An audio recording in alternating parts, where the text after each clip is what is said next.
우리가 세션 중에 하나입니다. 네. 안녕하세요. 주주연입니다. 반갑습니다. 제가 이 책을 잡은 이유는 사실은 느슨하다는 단어가 완전히 꽂혀가지고, 사실 라이프 트렌드 이런 개념보다는 저 단어가 좀 꽂혀서 이 책을 한번 짓게 됐고요. 이 책을 한번 리뷰를 해드리면 좋겠다라고 느낌을 받은 게 뭐냐면, 사실 이제 기술이나 AI나 이런 쪽은 아마 저희 처음 얘기 드리신 것처럼 이제 기술단 얘기는 뒤로 가실 거예요. 이 책은 기본적으로 최근 3년 동안 라이프 스타일이나 컬처, 문화적인 관점에서 변화오던 것들이 현재 2020에서도 어떤 부분이 좀 강화될 것인가라는 측면에서 조금 정리가 되어 있는 부분들이 있었고요. 그런 부분들을 아마도 지금 현실에서 체감이 되고 있는 그런 포인트들일 거예요. 근데 그게 문화적으로 어떤 영향을 주고 우리 비즈니스에 어떤 영향을 줄지에 대한 관점에서 말씀을 좀 드릴 수 있을 것 같아서 그런 부분 위주로 말씀을 드리도록 하겠습니다. 일단 2020의 컬처 코드 측면에서 두 가지를 오늘 말씀을 드릴 거예요. 여기는 되게 많이 적혀 있었는데 그래도 좀 유의미한 것들 말씀을 드리는 차원에서 두 가지를 좀 찝어봤고요. 일단 아마도 많이들 느끼실 겁니다. 일단 회사들, 가족이 이 관계가 끈끈한 관계에서 조금은 연결을 하고 있지만 연결이 주는 부담, 복잡함을 좀 덜어내고자 하는 그런 느슨한 관계를 좀 태도를 유지하겠다는 그런 마음들이 지금 굉장히 증폭되고 있거든요. 사실은 근데 지금도 아직도 조직에서는 점심 먹을 때 다 같이 가서 점심을 먹는 아직도 그런 기업이 있는데 그런 기업 안에서 느슨한 관계를 유지하고자 하는 젊은 층들은 현재 굉장히 힘든 그런 상황인 거죠. 근데 이런 느슨한 이 사람과 사람이 맺는 관계의 장점을 유지하면서도 그들과의 어떤 긴밀하고 끈끈함을 유지하기보다는 조금 덜어내고자 하는 그런 관계를 유지하고 싶은 이 느슨한 연대에 대한 것들이 증폭이 되면서 사회 전반에 대한 변화를 지금 견인을 하고 있는 것으로 나타나고 있습니다. 가장 먼저 나타나는 게 가족이에요. 이제는 가족이라는 그런 테두리 안에서 이런 삶을 유지하고자 하는 것보다 결혼관이 많이 바뀌는 거 알고 계시죠? 여러분 자제분들이 이제는 여기 써있는 것처럼 2030에는 결혼제도가 사라지고 90%가 동물로 바뀔 거다라는 너무 그렇게 표현이 되기도 했었지만 사실은 저런 식의 젊은 시들에 대한 인식의 변화가 있다라는 거죠. 그래서 이제 결혼 자체가 비주류가 될지도 모른다고 할 정도로 결혼이라는 제도가 이런 것들이 소비자들을 이런 젊은 층에서 조금은 결별하고 싶어하는 요소들이 커지고 있는 거예요. 근데 이거를 우리가 세대차라고 얘기하는 게 아니라 이건 시대차로 받아들여야 된다는 거예요. 여러분, 우리가. 그래서 이제는 새로운 가족을 요구를 하고 새로운 형태의 어떤 이런 가족 문화를 이끌어 가고자 하는 것들이 점점 커질 수밖에 없는 거고 그게 젊은 것들 이런 것이 아니라 당연히 받아들여야 하는 시대적인 어떤 흐름으로서 받아들여야 하는 현실로 지금 다가오고 있다라는 거예요. 그렇기 때문에 이거랑 연관된 사업이 같이 맞물려 커질 수밖에 없고 또 하나는 이제 직장, 동료, 인연들이 지금 아마 현장에서 엄청 느끼고 계실 텐데요.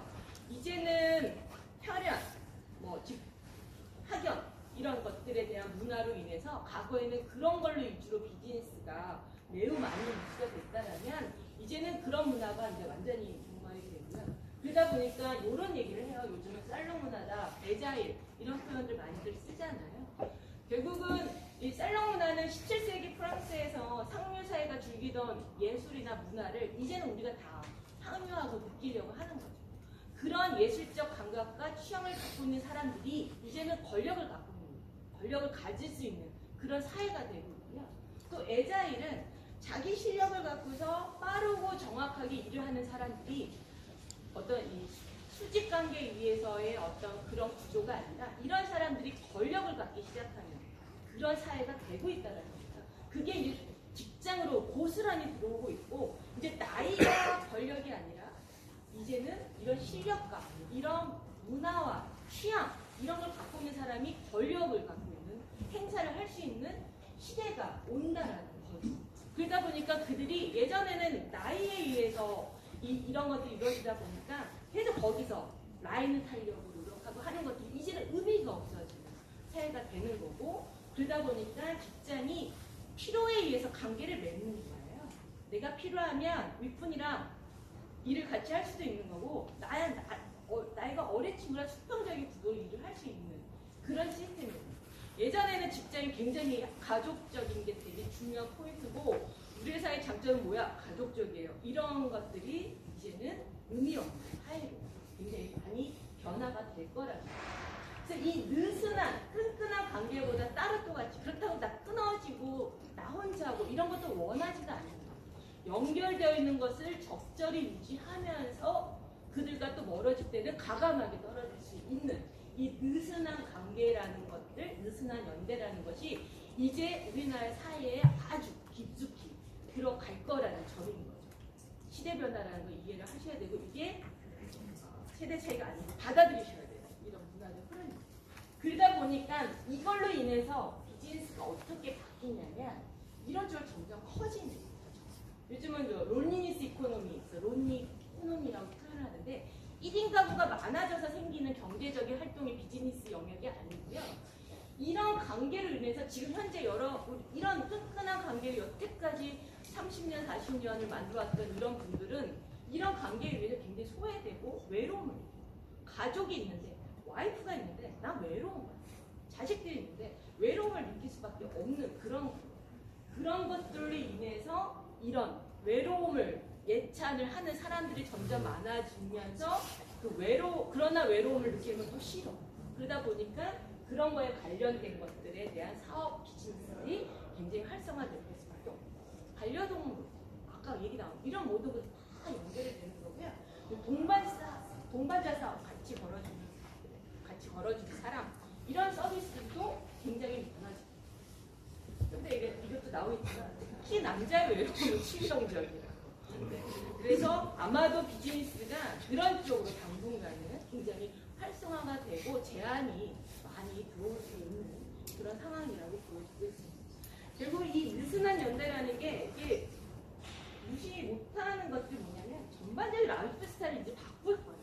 결혼 제도 자체가 어쩌면 바뀔 수도 있어요. 그런 거에 대한 관점에서 굉장히 사회 문화를 바꿀 수 있을 거라고 보여주고 있고, 결국은 한국 사회를 근본적으로 바꿀 메가 트렌드이자 나는 패러다임으로서 자리를 잡을 거다라는 관점으로 이 책은 얘기를 하고 있고, 저는 전적으로 좀 동의를 하고 있는 상황입니다.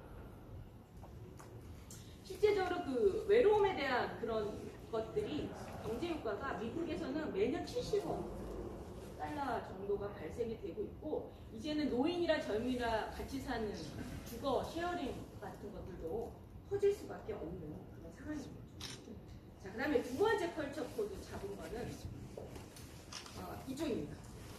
아까 그 덕자라는 표현을 쓰셨는데, 이제는 신념을 갖고서 움직이는 친구들이 대다수로 움직이고, 지금 갓쥐라는 표현을 쓰면서 오뚜기 식품과 LG 제품을 사려고 하는 소비자들이 많은데, 그 소비자가 40대 후반 50대가 아니고요, 젊은 친구. 그들이 갖고 있는 신념이 이제 우리나라의 소비 문화를 만들고 있는 것들이 이제는 사회적으로 나타나는 거죠. 실제 여기 써있는 플리그스팟, 이게 스웨덴어인데요. 되게 어렵죠. 이거는 비행기 여행의 수치심이라는 의미를 갖고 있는 단어예요. 이게 다 스웨덴에서 나온 단어들인데, 그러니까 비행기에서 배출한 탄소가 너무 환경오염의 주범이다 보니까 비행기 여행을 수치심을 여기는, 또 하나는 팍시그레트, 이거는 기차 여행의 자부심을, 난 비행기 안 타고 기차를 3일 걸리더라도 가, 이거에 대한 자부심을 갖고 있고, 또 스웨덴의 스뮤플리가 비행기로 여행 가는 걸 은근히 숨겨버려요. 이게 왠지 난 창피한 것 같아, 쪽팔리는 것 같아, 이래서 숨기는 그런 형태들이 존재를 하고 있는 이런 것들이 형성이 되어지고 있는 거죠. 그러니까 과거까지는 이게 소확행이나 내지는 희귀나 라곰이나 이런 걸로 소소한 일상에 대한 중요성이 퍼졌었다면, 거기에 플러스 이 개념까지 들어오는 거예요. 그래서 환경에 대한 이런 것들이 이제 젊은 층의 신념으로 포함이 되면서 소비로 굉장히 확산이 되는 거죠. 우리나라는 환경 이슈가 되게 크잖아요. 근데 다 이제 미세먼지 포커싱이 되어 있고 모든 비즈니스가 그쪽에 가 있는데 이제는 환경으로 점점 더 강한 거죠. 여기는 미세먼지가 깡패 수준이라면 기후변화는 핵폭탄 수준이다라고 얘기를 하는 것처럼 이제 더 중요한 관점들이 저런 쪽에 형성이 되면서 일말에 조금이라도 실천을 하려는 그런 소비자들이 많을 거고 결국은 이 서스테이너블이라는 라이프, 리빙, 서스테이너블 디자인, 패션 이게 다 이제 붙어지면서 이런 소비 흐름을 만들어지면서 매력적인 마케팅 포스가 될 거라고 지금 얘기를 하고 있는 상황입니다. 지금 미니마웃이라고 그래서 이런 거죠. 이런 친구들이 점점 많아지는 거예요. 나의 신념을 커밍아웃 그런 형태의 어떤 소비 문화가 되게 많이 커질 거라고 이어지고 있는 상황입니다. 자, 그래서 크게 여러 가지 얘기했지만 이제 2020의 크게 문화적인 코드로서 자리 잡을 거를 이제 두 가지 정도로 뽑아서 말씀을 드렸고요. 그다음 이제 라이프 스타일에 관련된 두 가지 큰 가지로 말씀을 드리도록 하겠습니다. 지금 현재 2020의 당신들은 누구랑 살고 있을 거냐라는 관점에서 크게 세 가지로 그냥 인식을 하고 계시면 돼요. 머릿속에. 일단 지금 아주 어린 세대죠. 2011년에 애플에서 시리아가 나왔거든요. 말로 하는. 그때 이후로 태어난 애들, 2010년, 2011년 이후에 태어난 애들을 알파 세대라고 얘기를 해요. 걔네들은 이제 커갈수록 우리의 막강한 디지털, ICT 시장의 콘텐츠, 미디어 부분을 걔네들과 잡을 건데 걔네들의 구동 방식이나 이용 형태는 굉장히 말로 하는 거와 그 다음에 굉장히 AI스러운 방식으로 한다라는 거. 이제 텍스트 이런 것들이 거의 의미가 없을 정도로 이런 인공지능, 로봇, 모바일에 익숙한 세대들이 2010년, 11년입니다. 그런 알파 세대가 지금 현재 5세, 9세까지 포진해 되어 있는 이런 녀석들이 지금 있고요. 우리나라 사회 전 세계적으로 구성을 하고 있고요. 그 위에 층이 누구냐면 밀레니얼, 베이비 부모 다음에 있는 세대인데 이 아까 이런 알파 세대의 부모가 누구냐면 이 친구들입니다. 밀레니얼 세대인 거죠. 지금 25세에서 40대 초반까지 있는 굉장히 디지털 네이티브 세대자, 굉장히 강한 이 친구들이 이 알파 세대 부모로서 중간에 포진을 하고 있는 상황인 거고요. 이 친구들은 과거처럼 아이들의 성공보다는 아이들의 경험 이런 것들을 되게 극대화 시켜가지고 해외여행이라든가 대안학교를 보내든가 홈스쿨링을 한다든가 해외 대학에 보낸다든가 기존에 우리 부모들이 해왔던 거랑 다른 방식의 자녀에 대한 교육관이나 자녀의 어떤 성장에 대한 관점들이 굉장히 다른 관점으로 이루어지고 있고요. 그래서 굉장히 어린 나이들이 인구가 준다고 하지만 키즈 산업이 발전이 번성이 되고 있는 이유가 이런 세대가 부모 세대로 지금 유입이 되고 있는 상황입니다. 또 하나는 그 위의 세대, 아까 그 베이비 부모 세대 은퇴한 이유인데 이들의 또 가치관이 엄청 변하고 있죠. 에이지리스라고 해서 나이를 따지지 않아요. 그래서 이들을 통칭하는 단어들이 되게 많아요. 뭐 웰웨이징도 있고, 그다음에 요즘 이거 많이 얘기하죠. 그레이 레네상스 해가지고 회색 머리를 당당하게 이 멋짐을 표현을 하는 그런 거. 그래서 나이에 이런 것들이 잘 있겠다 이런 것들이 하고 있는 상황입니다. 10분 이렇게 빠르군요. 10분이 지나셨습니다. 그런 겁니까? 네. 말이 앞뒤 많아. 어쨌든 이런 세대가 알파 세대, 밀레니얼 중간 세대, 이런 그다음에 에이지리스를 추구하는 베이비 부모 은퇴 세대 이게 지금 세 개의 축을 구성하고 있어서 굉장히 우리 사회를 다양한 변화를 만들어갈 거라고 보여지는 굉장히 큰 시점입니다. 마지막 페이지입니다. 아까 그 여행 식품 이랬는데 이제는 취향이 굉장히 중요한 시대잖아요. 근데 이게 너무 과잉되고 있는 건 맞는 것 같아요. 근데 그 과잉이 계속될 거라는 거죠. 그래서 경험이 중요해서 나만의 취향을 만들기 위해서 아까처럼 서핑을 탄다든가 굉장히 그림을 그린다든가 굉장히 많은 어떤 취향들이 많이 경험에 위한 것들이 굉장히 많아지고 있는 상황이 있고요. 그래서 아마도 맞춤형 이런 것에 대한 것들도 같이 커질 거고요. 또 하나 이거 하나만 말씀드릴게요. 가난. 이제는 부자가 가난을 부자가 되는 게 성공의 개념이 아니에요. 이제는 양극화가 기본적으로 되고 있어서 이제는 부자가 되기가 어렵다는 인식들이 젊은 층에 많습니다. 그러다 보니까 가난을 받아들이고, 그러나 나는 우아하게 가난을 줄이고 그거를 만들고 싶다라고 생각하는 것들이 되게 많아요. 그래서 최근에 바다라는 잡지에서는 내리막 세상에서 품위 있게 살아가고 싶은 사람들의 안내서 이런 게 나올 정도로 그런 것들을 지향하는 가치가 되게 하는 거죠. 그래서 가난하지만 가난하지 않다고 여기면서 자기만의 취향을 모집하고 자기의 미닝아웃, 신념을 커밍아웃해서 그거들을 살고자 하는 그런 삶들이 되게 커져